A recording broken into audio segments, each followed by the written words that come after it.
Young people are now so unhappy that they've changed a fundamental pattern of life. So long, midlife crisis. Hello, youth in despair. Our high school years were, many of us may have been told, the best days of our lives. But that's no longer the case. According to a new working paper from Dartmouth University professor David Blanchflower and colleagues, and the formerly inescapable U-curve of well-being is now more of an uphill struggle towards happiness.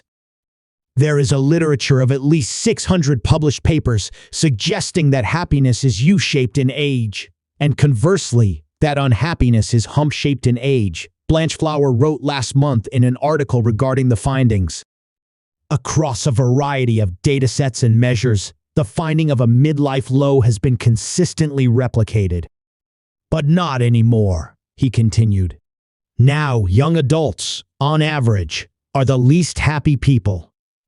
Unhappiness now declines with age, and happiness now rises with age, and this change seems to have started around 2017. The prime age are happier than the young. It's hard to overstate how universal the U-shaped happiness curve was.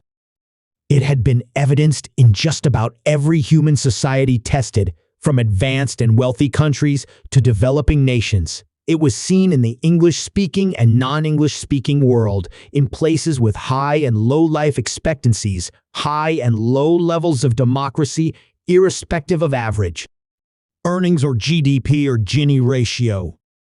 I found evidence of the nadir in happiness in 145 countries, including 109 developing and 36 developed, Blanchflower wrote in 2020 in one of his many papers on the phenomenon. I found it in Europe, Asia, North and South America, Australasia, and Africa.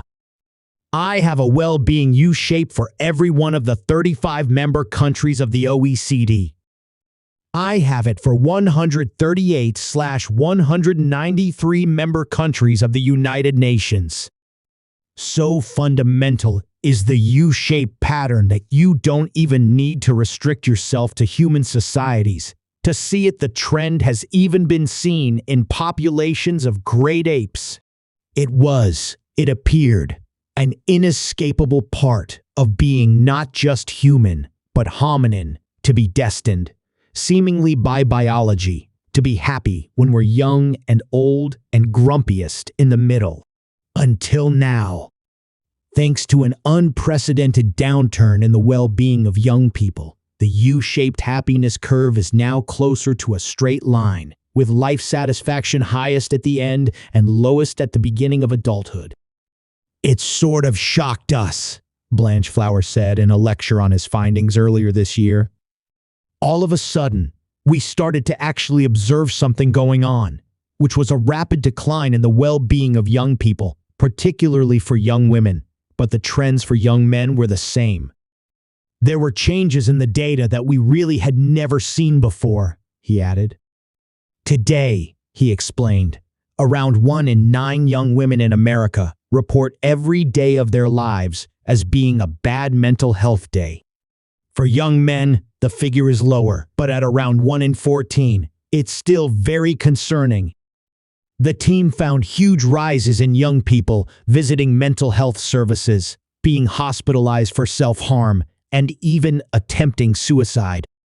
And while the phenomenon was first seen in data from the U.S., subsequent studies by Blanchflower and colleagues showed the problem to be far more widespread than just one country.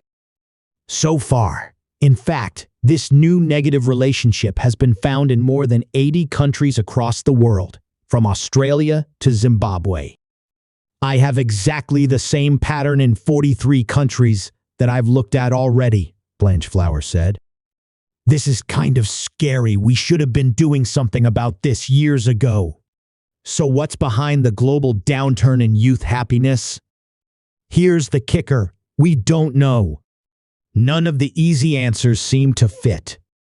The change is not caused by COVID, Blanchflower stressed. COVID simply extends trends that had started in 2011.